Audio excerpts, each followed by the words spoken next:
Okay guys, I'm going to redo this video. I was doing it and I went off on too many tangents and it was just way too long. But I've been sipping on this kelp. Oh yeah, check this out here. I got this for my birthday last month. And you know what? By the time I post this up, it'll probably be 2 months. But anyway, September. And I've been sipping on it here and there. I'm burning some time from work. And I've been doing some stuff around the house. I love this stuff. You know, if you got some money, if you're doing, some people were doing pretty bad and some people were doing pretty good right now. So, you know, if you got your ducks in line, you know, got your basics covered, then maybe you could have a drink of this stuff to celebrate.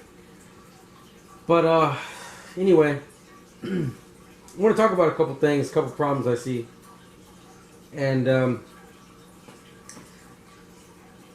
yeah, really, maybe it's not good stuff to be drinking with a topic like this. You guys know me. I like to have a drink. I imagine myself in my living room, in a bar, or around a campfire, drinking with a friend, being honest, sharing my true thoughts. And, you know, that's what we're doing here. So if you got a little drink, hey man, drink along with me. But, of course, let's start with it. There's 3 things I want to talk about, really. The first is the obvious, the election. You guys knew I was going to say that. But unlike most, I don't think that, well, I guess it depends on how you... If one side wins... If one candidate wins, it's going to be violence. You know that. If the other candidate wins, well then, the people for that candidate just put their heads down and go to work. For the most part. But let's say that there is violence, assuming this isn't stolen with mail fraud, which, I mean, obviously there always is. Even more so now, it's insane. But let's say that the candidate that would lead to more violence on the street, not because that's what he's calling for, because people against him would go out and do that. Well, it's not going to be all over the U.S., guys. It's going to be in certain cities. Certain blue cities, you could expect to see violence. Now, if you live in those areas, you might want to get out. Be armed, get out, or both. Insurance will replace your things, but it won't replace you or you know, your family members. But you know, that's my thoughts on that. Personally, I would just stay inside. You know, be armed, stay inside, mind my own business. Unless I had no choice. But, because then I don't want to be out there, you know, say you're in a vehicle with just your family, you know, then what? You know, I'd say, okay, we're at least safe at home. Unless it's like right down the street, then okay, maybe we should go. But there could be some violence. Stay armed. Stay inside. Mind your own business. I always tell people all this time, have a firearm, have a gun, have ammunition. Know how to use it, know how to upkeep it, maintain it. And if you haven't done that, then, you know, I wanted to buy a SD9VE. I don't need it, but I just wanted it. I've been wanting one for a while, and I'm finally like, you know what, I'm going to get one. I got a little side thing going on here that I need one to work on. And I couldn't find one. They're gone. Guns are gone. Ammo is very scarce. You can find oddball caliber guns and maybe some iffy in a pawn shop. It's too late for that. If you didn't do it, I mean, there's not much you can do. You could probably see if you could buy one off of a buddy or something. Like I was thinking about, like, hell, I don't need it. But then I thought about, like, man, if I didn't have anything and I wanted something, what would I do? You know, maybe talked to somebody I knew that had some guns. Said, hey man, look, is there something you're not too crazy about? I just want something to defend myself. You know, if it's legal to do, you know, buy it from them. Follow of course, your state and local laws. And, you know, that'd be one way to do it. Buy something that works from somebody you trust, right? But, you know, it's almost too late. But you need to be armed, you know, and mind your own business. Stick up for what you believe in, but, you know, but don't go around instigating fights. So if there is no violence, then that's good. Then that pushes to maybe the next issue I see. And that would be lockdowns. Now, don't leave comments about being effective or not effective. This is not about the effectiveness. This is not if they're going to do it or not. I'm saying if they do, I'm talking about stuff from the grocery store. The stores will be empty again, but this time it'll be faster and for longer in some places. Some places may be ready for it, but most places cannot. The first one, man, you got retailers scrambling from different places trying to get stuff. You know, 4, 5, 6 different distributors trying to get stuff just to put something on the shelf. On the shelves, you know, per department. I mean, that was insane. But it could happen again. Again, it doesn't matter. Well, I mean, it does matter, but for the sake of argument, we're talking about, you know, warranted, not warranted. The outcome is the same. If the shelves are empty, they'll be empty. They're going to stay empty longer. And especially if you got a family, you need to make sure you got stuff at home.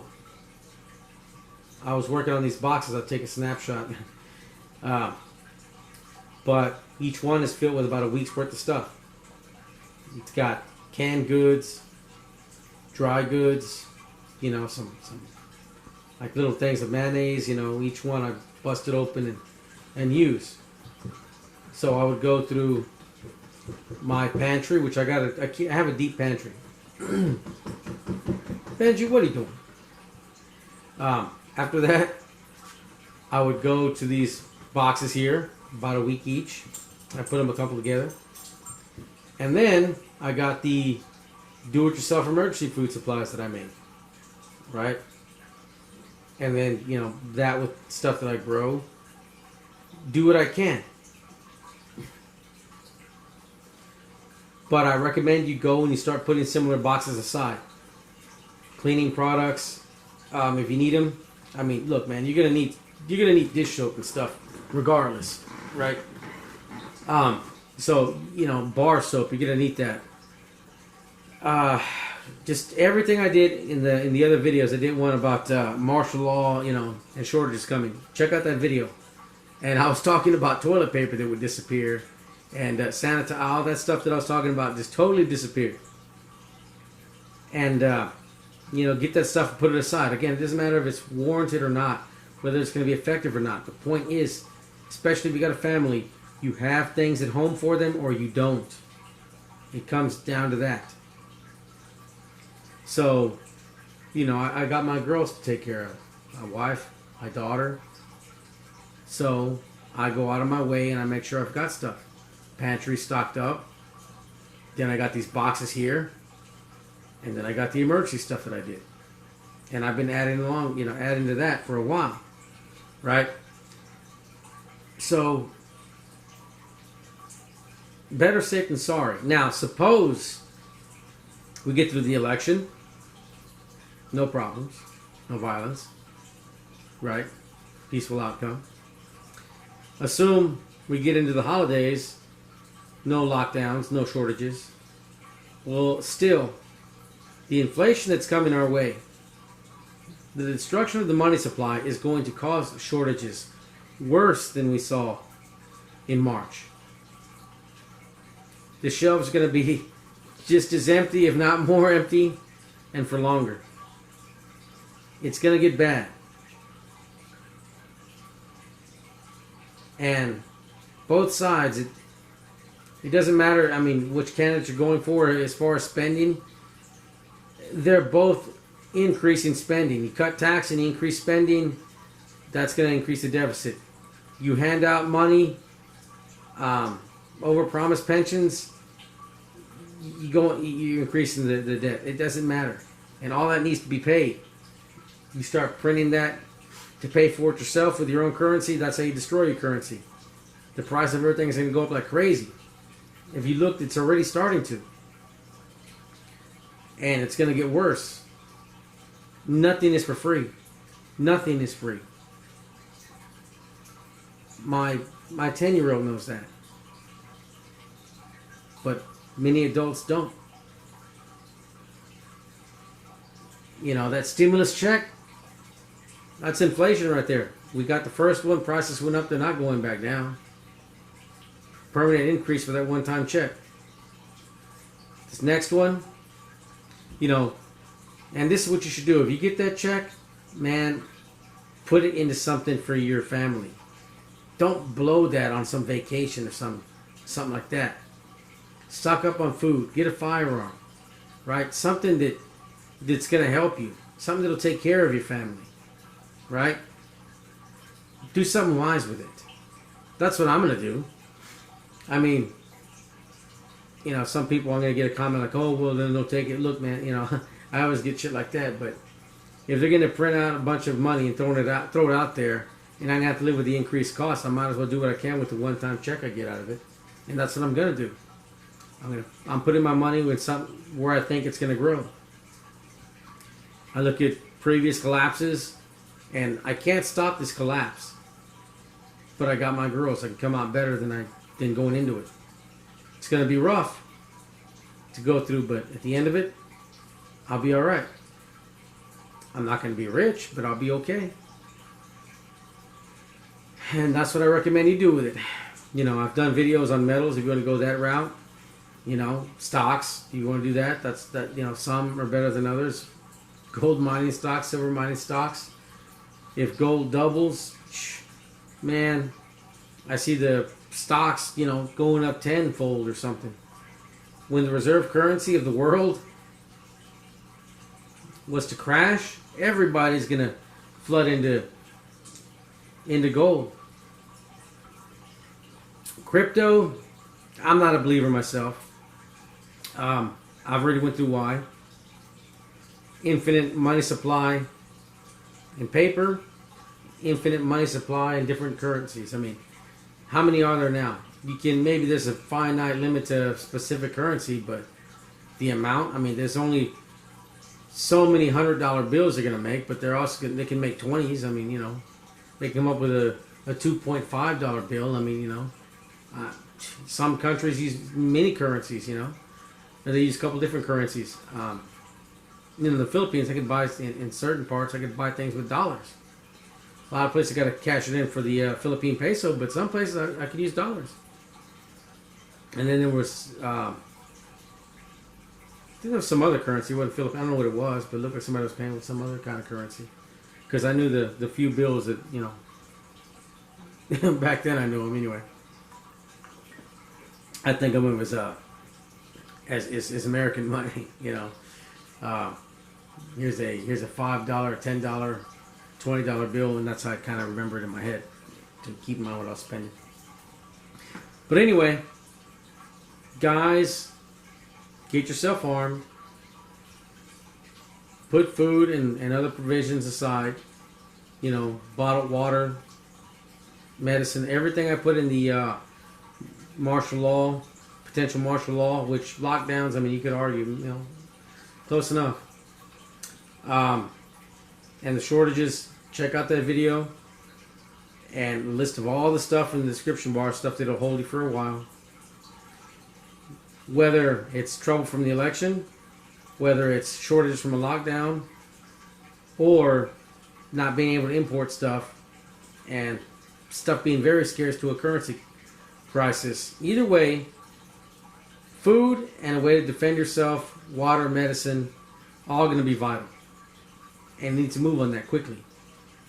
Because when this happens, you know, my wife, she'll tell me, Tom, you know, been doing this before all this stuff started. Like, why you do all this and nothing happens? Man, I'll tell you, That Friday the 13th, she was glad I did all that. She'd get on board. She'd jump on board, help me out a little bit, then stop and help again. Now she's totally on board, everything. And like I told her, hon, it was better to be years ahead than a day late. And we're still using some of the stuff that we stocked up on. I rotated all that, like soap. Man, she bought them big old value packs of soap. This is before that announcement. And so I took the older stuff out, put the newer stuff up. And I think I got like 3 more bars in the value pack for me. That Irish Spring. And yeah, I mean, dish soap, I think we barely had to go get some more about 2 weeks ago. So yeah, we stocked up, if you have the means to do it, do it. Now, I'm going to say I'm not rich. I'm not a wealthy guy. I do okay. But, I do aside, like I talk about, when you prep, you're not going to see movies. You're not going out for expensive dinners. You're not doing all that. You're sacrificing some things for other things, right? And after we had stuff, the little bit of time, there were a few virus cases, and we already had plenty stocked up. We didn't really have much place to put things. Try to keep it under the radar too. Like, okay, hon, let's go out. We started going out. We went out quite a bit. We saw a movie. A couple movies. Went out a couple times. Like, what? Let's. She's like, Tom, we don't really do that. Like, look, soon we may not be able to. They're gonna probably lock everything down, shut it down. I forgot what I told her, but they're gonna close the stuff down for a while. I thought they might. And after we got set up, then we started, like, okay, let's enjoy what we can. Took little one out. Altitude, she liked that, Took her Chuck E. Cheese, a couple. Take her out, man. But you got to prioritize first. I'm sorry, a little bit too much this stuff here. You got to prioritize, And it's better to do this years early than a day late. But you don't have years. Okay? You probably got weeks for some of these problems. So anyway, I went on long enough.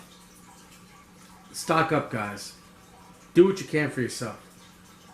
Everybody I can help is one person less out there, and it's that much better.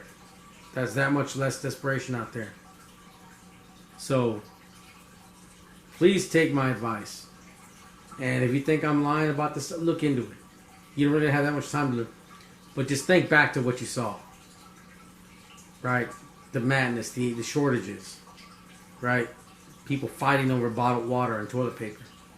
That could happen again, but worse. So, do what you can for those that you care about while you can. That's it for me, guys. I'm out.